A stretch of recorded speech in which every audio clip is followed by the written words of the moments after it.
Gugatan pasangan calon Bupati dan Wakil Bupati Kaimana 2020 Rita Theorupun dan Leonardo Syakema atau Risma saat ini sudah terregistrasi di Mahkamah Konstitusi sejak Senin 18 Januari 2021 lalu.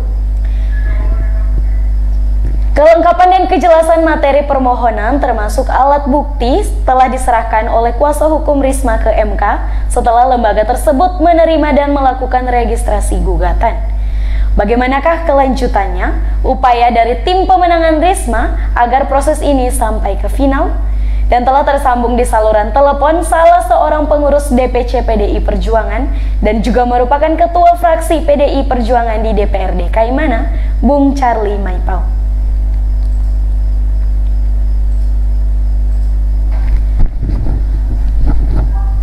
Selamat malam, Bung. Iya, selamat malam.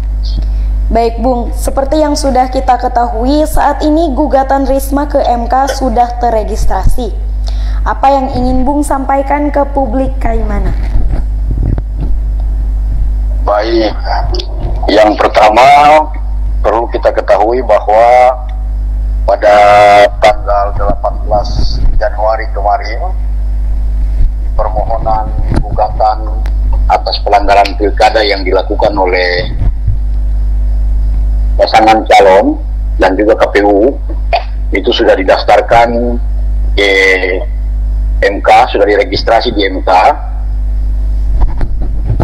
dan MK pun juga sudah mengeluarkan undangan untuk memanggil pasangan calon Risma untuk menghadap MK dalam rangka untuk menghadiri persidangan pendahuluan yang dilaksanakan nanti pada tanggal 29 Januari 2020 di Gedung Mahkamah Konstitusi. Jadi kita berharap untuk semua masyarakat Kaimana untuk dapat mengikuti proses yang sementara berlangsung di Mahkamah Konstitusi saat ini. Mungkin demikian. Baik, Bung. Bung, gugatan ini tentunya dilatar belakangi dengan berbagai hal. Apa saja yang melatar belakangi gugatan ini, Bung? Baik, jadi pada prinsipnya untuk berperkara di MK itu adalah menyangkut dengan hasil perselisihan suara. Namun dalam prosesnya ada hal-hal yang terkait dengan hasil perolehan suara itu sendiri, sehingga bagi kami pasangan Risma, kami melakukan registrasi perkara di MK itu karena kami menemukan banyaknya pelanggaran-pelanggaran yang dilaksanakan pada saat proses pilkada itu berlangsung tanggal 9 Desember kemarin. Baik itu proses yang terjadi di TPS pada saat proses pencoblosan maupun proses-proses lainnya yang tentu akan mempengaruhi perolehan suara dari pasangan calon Risma. Baik, Bung. Bung, jika ke depannya Mahkamah Konstitusi menolak saat putusan sela, apa yang akan diupayakan lagi oleh partai pengusung? Iya, jadi pada prinsipnya kalau kita melihat dari dalil-dalil yang diadukan oleh Risma terkait dengan berbagai macam pelanggaran-pelanggaran yang terjadi pada saat pelaksanaan pilkada, itu Risma sangat optimis bahwa Hakim Mahkamah Konstitusi akan mengabulkan permohonan dari pasangan Risma. Karena pelanggaran-pelanggaran yang terjadi ini kalau kita urutkan dia, itu sangat terstruktur, masif dan sistematik. Pelanggaran-pelanggaran ini pun hampir terjadi di semua TPS, dan pelanggaran-pelanggaran ini semua mirip atau serupa dari TPS satu ke TPS yang lain, baik itu yang ada di dalam kota maupun TPS-TPS yang ada di kampung-kampung di 7 distrik yang ada ini. Sehingga kami beroptimis bahwa nanti pada akhirnya setelah kami memberikan kesaksian-kesaksian dengan nilai kualitas yang baik kepada Hakim Konstitusi, Hakim akan memutuskan untuk menerima apa yang menjadi permohonan daripada pasangan calon Risma. Tetapi kalaupun hakim berpendapat lain, pada prinsipnya kami menerima itu sebab secara aturan Mahkamah Konstitusi adalah lembaga tertinggi yang berkewenangan untuk menyelesaikan perselisihan hasil perolehan suara pilkada.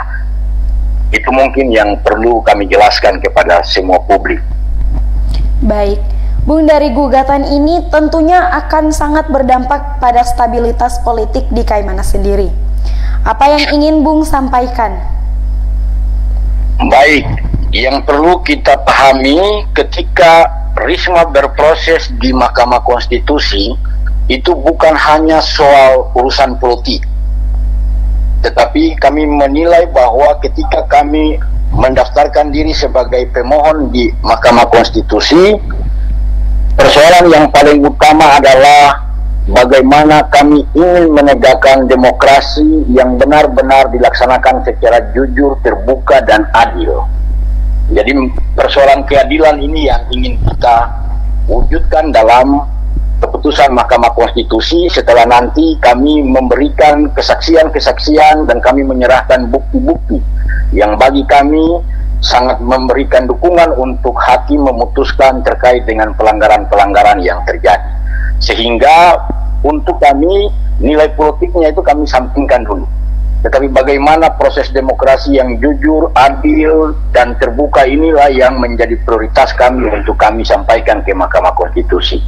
Masyarakat Kaimana jangan terprovokasi, jangan mendengar cerita-cerita miring yang berkembang di luar, yang bertujuan hanya untuk mengacaukan Kamtipmas yang ada di Kaimana, baik itu menjelang proses persidang di MK, maupun proses-proses yang nanti akan melahirkan keputusan. Masyarakat Kaimana pada prinsipnya bagaimana melihat momen ini sebagai pembelajaran politik. Untuk kedepannya nanti kami akan melahirkan proses-proses demokrasi yang benar-benar berkualitas dengan tingkat kecurangan pelanggaran yang sangat sedikit. Itu yang mungkin paling penting kami sampaikan kepada masyarakat.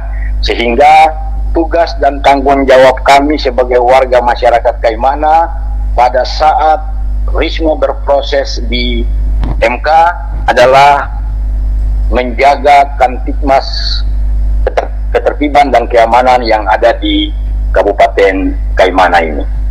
Mungkin itu yang perlu juga kami sampaikan, bahwa hari ini kami melakukan gugatan ke MK itu adalah kami menggugat KPUD Kabupaten Kaimana atas surat keputusan rekapitulasi perhitungan suara yang dilaksanakan pada tanggal 15 Desember yang lalu tahun 2020. Kami tidak menggugat siapa-siapa, yang kami gugat adalah KPUD Kaimana terhadap hasil keputusan rekapitulasi perolehan suara.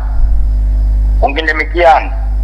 Baik Bung, terima kasih banyak Bung Charlie atas waktu dan kesediaannya malam ini bersama kami dalam Seputar Kaimana.